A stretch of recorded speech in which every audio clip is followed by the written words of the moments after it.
بسم اللہ الرحمن الرحیم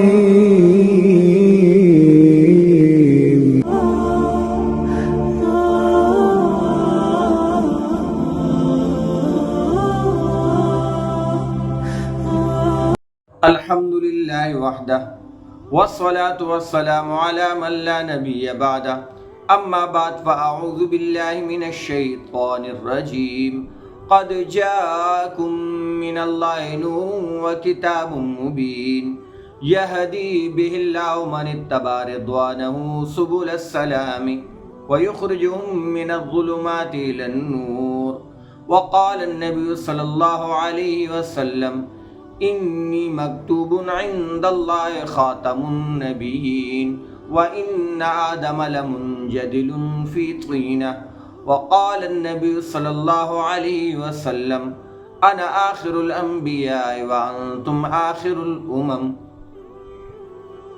محترم سامعین کرام، نبی کریم صلی اللہ علیہ وآلہ وسلم انبیاء علیہ السلام کے سلسلے کی آخری کڑی ہیں۔ انبیاء علیہ السلام کے سلسلے کی آخری اینٹ ہیں۔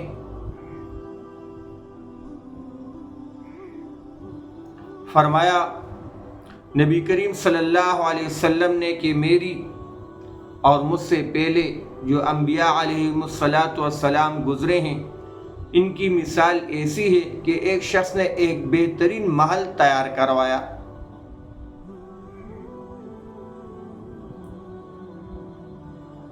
لیکن اس کے اندر ایک اینٹ کی جگہ باقی چھوڑی۔ اب لوگ اس محل کے حسن اور خوبصورتی کو دیکھنے کے لیے اس کے ارد گرد چکر لگا رہے ہیں، لیکن انہیں یہ بات بڑے تعجب میں ڈالتی ہے کہ اس قدر بہترین محل کے اندر اس ایک اینٹ کی جگہ کیوں باقی ہے، یہ ایک اینٹ کیوں نہیں لگائی؟ تو فرمایا فانا اللبنہ وانا خاتم النبیین، فرمایا وہ ایک اینٹ میں ہوں اور خاتم النبیین میں۔ نبی کریم صلی اللہ علیہ وسلم نے فرمایا انا آخر الانبیاء وانتم آخر الامم، فرمایا اے لوگو، میں انبیاء علیہ السلام میں سب سے آخری نبی ہوں اور تم امتوں میں سب سے آخری امت ہو۔ میرے بعد کوئی نبی نہیں آنا اور تمہارے بعد کسی امت نے پیدا نہیں ہوا، کسی امت نے نہیں آنا۔ محترم سامعین کرام، نبی کریم صلی اللہ علیہ وسلم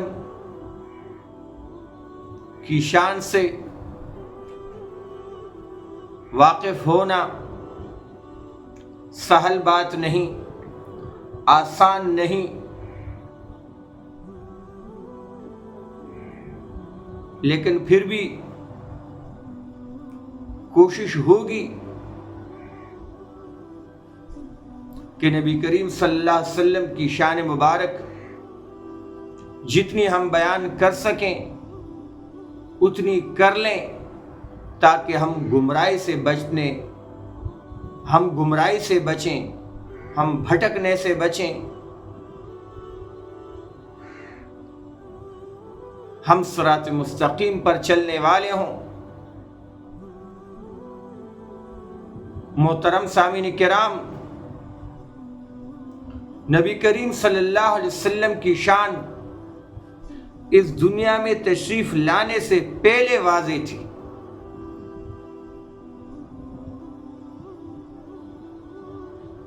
کہ اتنی برگزیدہ شخصیت، اتنے شان والے شخصیت اس دنیا میں تشریف لائیں گے۔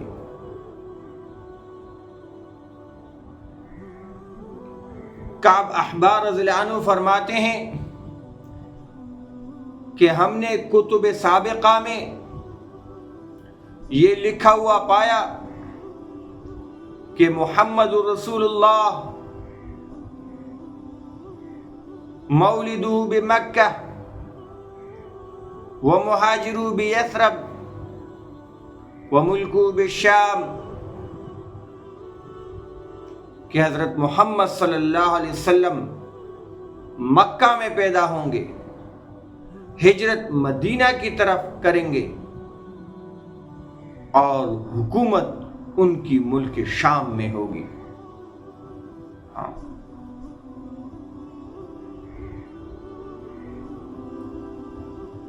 فاطمہ بنت عبداللہ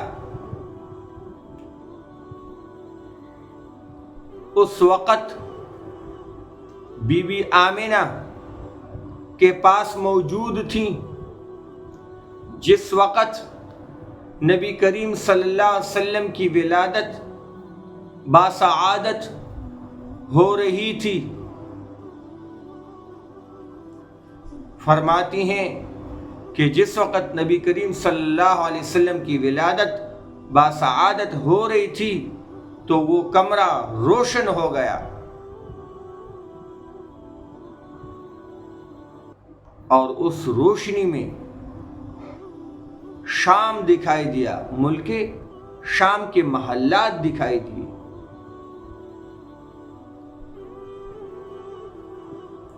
ستارے جھک آئے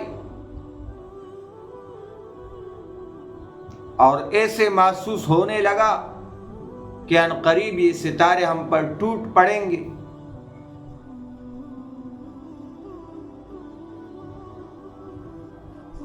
نبی کریم صلی اللہ علیہ وسلم کے دادا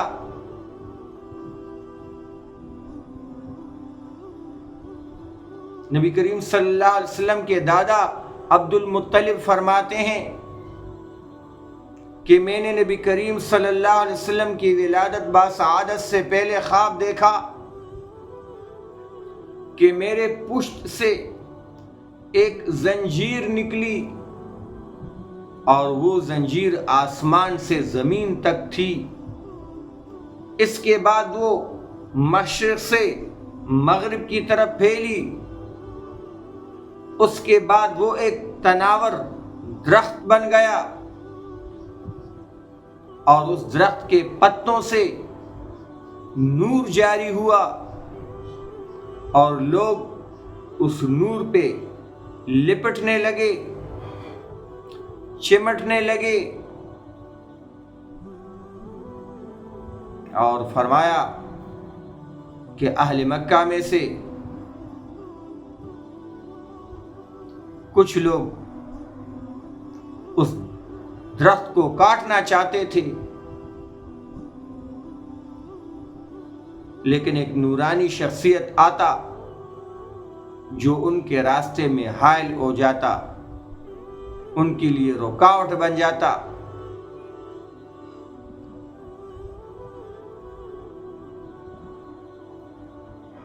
تو دیکھو نبی کریم صلی اللہ علیہ وسلم کی شان، نبی کریم صلی اللہ علیہ وسلم کی ولادت باسعادت سے پہلے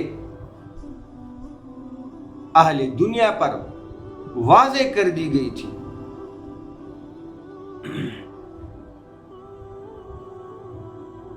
ملک یمن کے حاکم ابرہہ نے یہ سوچا کہ اہل عرب خانہ کعبہ کی طرف متوجہ ہیں، ان کے دل میں خانہ کعبہ کی بڑی اہمیت ہے، لہذا میں ایک بہترین گرجا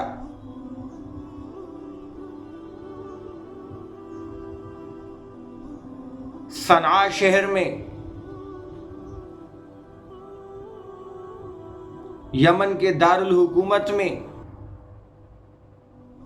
بناتا ہوں تاکہ لوگ اس گرجے کی طرف متوجہ ہوں، اس کی عبادت کی طرف متوجہ ہوں۔ چنانچہ انہوں نے ایک بہترین گرجا بنوایا لیکن عرب کا ایک نوجوان جو کنانہ قبیلے سے تھا وہاں گیا اور پاخانہ کر ڈالا۔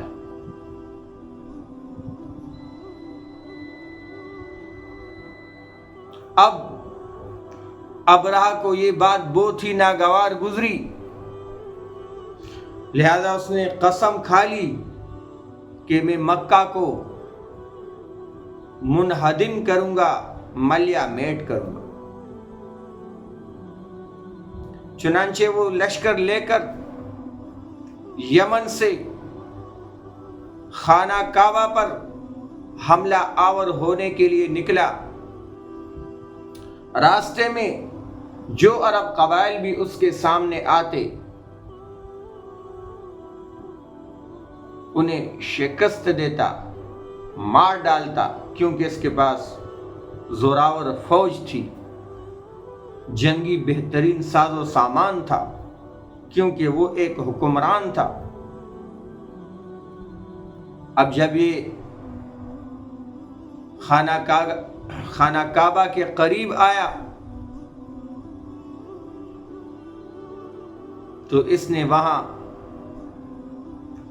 لوگوں کے بکریوں اور اونٹوں کو یرغمال بنایا، اپنے قبضہ میں لیا۔ جب عبد المطلب کو یہ معلوم ہوا تو انہوں نے لوگوں سے کہا پریشان مت ہو،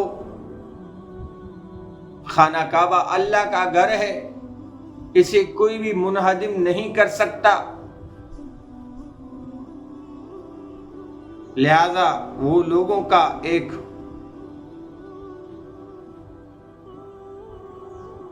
کی ایک جماعت اپنے ساتھ لے گیا اور ابرہہ کی خدمت میں حاضر ہوا۔ ابرہہ نے ان کی بڑی تعظیم کی۔ دوران گفتگو عبد المطلب نے اپنے اونٹوں کی بات کی۔ ابرہہ نے اس پر تعجب کیا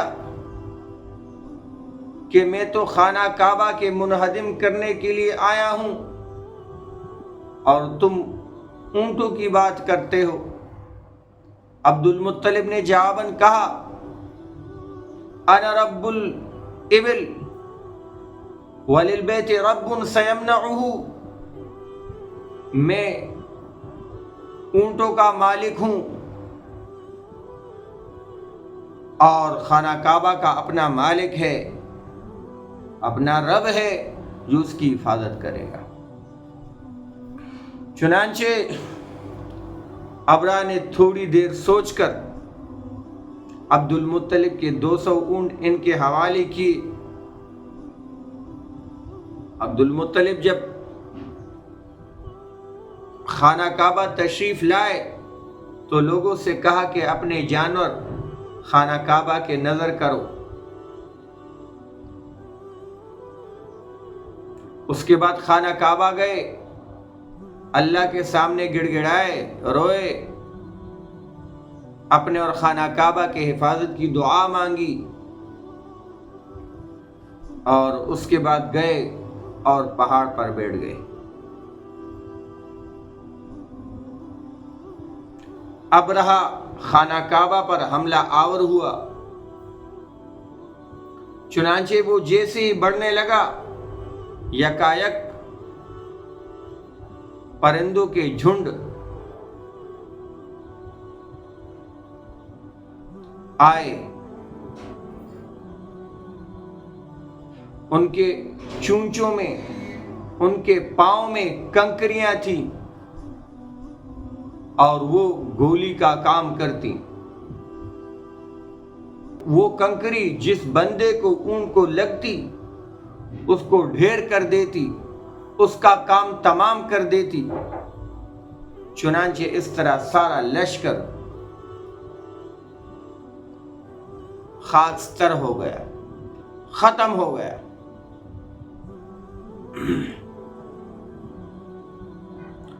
ابرہہ کہ بدن پر چیچک کے دانے نکلے، بدن سے خون بہنے لگا، پیپ بہنے لگی، اعضا کٹ کٹ کے گرنے لگے۔ آخر میں اللہ نے سیلاب بھیجا اور سب کو بہا کے لے گیا۔ تو دیکھو نبی کریم صلی اللہ علیہ وسلم کے مبعوث ہونے سے پہلے بھی نبی کریم اللہ رب العزت نے نبی کریم صلی اللہ علیہ وسلم کے خاندان کی کس طرح حفاظت فرمائی۔ وہ شہر جس میں نبی کریم صلی اللہ علیہ وسلم نے دین کی بنیاد رکھنی تھی، کس طرح حفاظت فرمائی۔ خانہ کعبہ جس کی طرف نبی کریم صلی اللہ علیہ وسلم رخ کر کے اور ان کی امت رخ کر کے نماز پڑھے گی،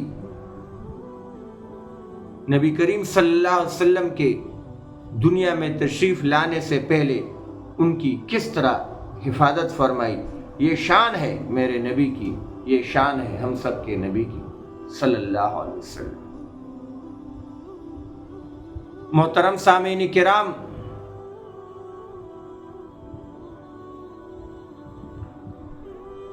جب نبی کریم صلی اللہ علیہ وسلم کی ولادت باسعادت ہوئی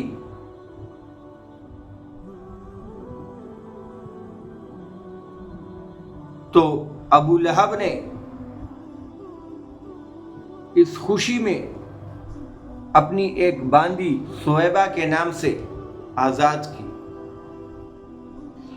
اب چونکہ وہ نبی کریم صلی اللہ علیہ وسلم پر ایمان نہیں لائے اور اسی حالت میں دنیا سے چلے گئے، بعد میں انہیں ایک شخص نے خواب میں دیکھا اور ان سے پوچھا کہ آپ کا کیا حال ہے۔ ابو لہب نے جواب میں کہا کہ بقدر انگشت کے سر کے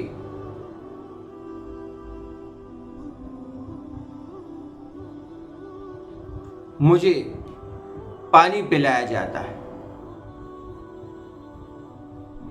کیونکہ انہوں نے اس انگلی سے اشارہ کیا تھا کہ سویبہ تو آزاد ہے، نبی کریم صلی اللہ علیہ وسلم کی ولادت کی خوشی۔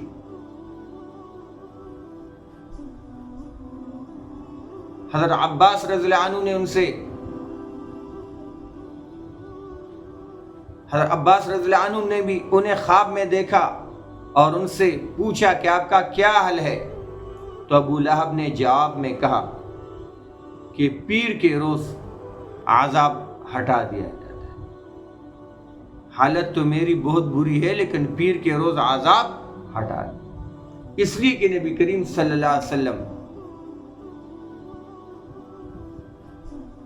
پیر کے روز صبح صادق کے وقت تشریف لائے تھے۔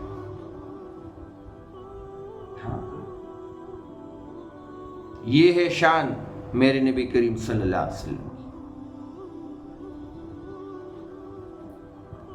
عرب کا یہ رواج تھا کہ بہترین تربیت کی خاطر، پرورش کے خاطر، بہترین غذا، آب و ہوا کی خاطر وہ بچوں کو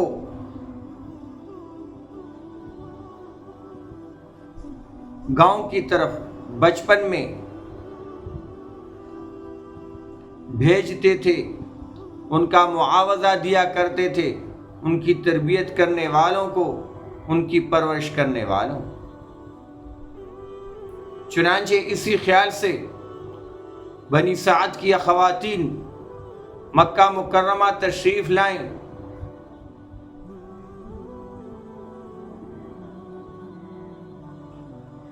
نبی کریم صلی اللہ علیہ وسلم کی والدہ کی خدمت میں جو بھی خاتون آتی اور اس کے علم میں یہ بات آ جاتی کہ یہ بچہ یتیم ہے تو وہ نبی کریم صلی اللہ علیہ وسلم کے لینے سے انکار کر دیتی کہ جب یتیم ہے تو معاوضہ کیسے ملے گا؟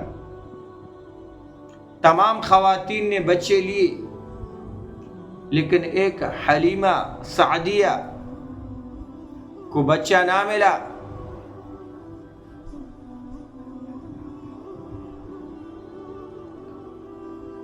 لہذا انہوں نے اپنے شوہر سے کہا واللہ لأذهبن إلى ذلك اليتيم فلآخذنه قال لا عليك عسى الله أن يجعل لنا فيه بركة۔ بیوی نے شوہر سے کہا کہ خدا کی قسم ہم اس یتیم بچے کی طرف جائیں گے اور انہیں ان کی پرورش کی غرض سے لے جائیں گے۔ شوہر نے کہا آپ پہ کوئی پابندی نہیں، آپ انہیں لے سکتی ہیں، ممکن ہے کہ اللہ اس میں ہمارے لیے خیر ڈال لے۔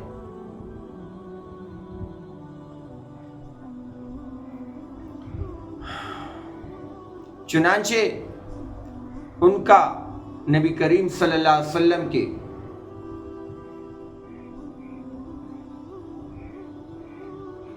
نبی کریم صلی اللہ علیہ وسلم کو لینا تھا اور ان کے حالت بر وقت بدلنے تھے۔ وہ کہتے ہیں کہ ہماری ایک اونٹنی تھی، دبلی پتلی، دودھ بھی نہیں دیتی تھی، چلنے میں بھی کمزور تھی۔ بی بی حلیمہ فرماتی ہیں کہ میرے سینوں میں دودھ بھی نہیں اترتا تھا، راتوں کے رات فاقوں میں گزرتے تھے، لیکن جیسے نبی کریم صلی اللہ علیہ وسلم کو لیا سینے بھر آئے۔ نبی کریم صلی اللہ علیہ وسلم نے بھی دودھ پیا اور نبی کریم صلی اللہ علیہ وسلم کے رضائی بھائی نے بھی دودھ پیا۔ اب بی بی حلیمہ کے شوہر نے بی بی حلیمہ سے کہا تعلمی واللہ یا حلیمہ لقد اخذت نسمۃ مبارکہ، اے بی بی حلیمہ تو جانتی ہے خدا کی قسم تو نے ایک مبارک جان کو، شخصیت کو لیا ہے۔ انہوں نے جواباً فرمایا واللہ انی لا ارجو ذلک، خدا کی قسم میں بھی اللہ سے اسی چیز کی امید رکھتی تھی۔ اور جب یہ گھر کی طرف چلنے لگے تو ان کی وہ دبلی پتلی کمزور اونٹنی رفتار میں سب سے آگے، تیز۔ اونٹنی کے تھنوں میں بھی دودھ بھرایا، اور ان کے علاقے میں چونکہ قحط تھا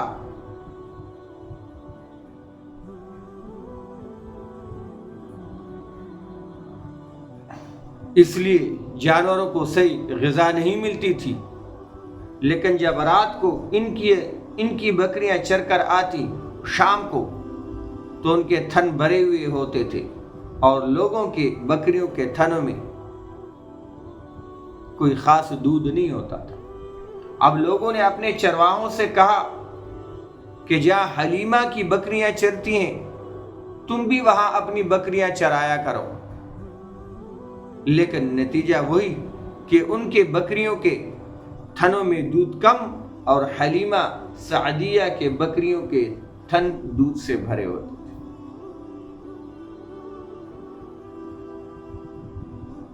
یہ شان تھی۔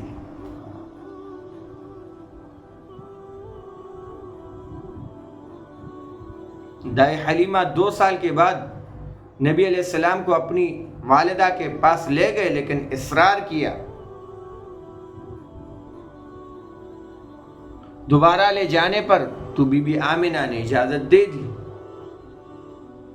دوبارہ اپنے ساتھ لے آئیں۔ لیکن جب 4 سال کی عمر ہوئی نبی کریم صلی اللہ علیہ وسلم کی اور اپنے رضائی بھائیوں کے ساتھ بکریاں چرانے تشریف لے گئے، تو ایک دن ہوا کہ ان کے بھائی والدین کے پاس، اپنے والدین کے پاس حیران و پریشان آئے کہ 2 سفید پوش بندے آئے، ہمارے قریشی بھائی کے پیٹ کو چاک کیا، دل نکالا۔ ہاں، حضرت جبرائیل اور میکائیل علیہ السلام نے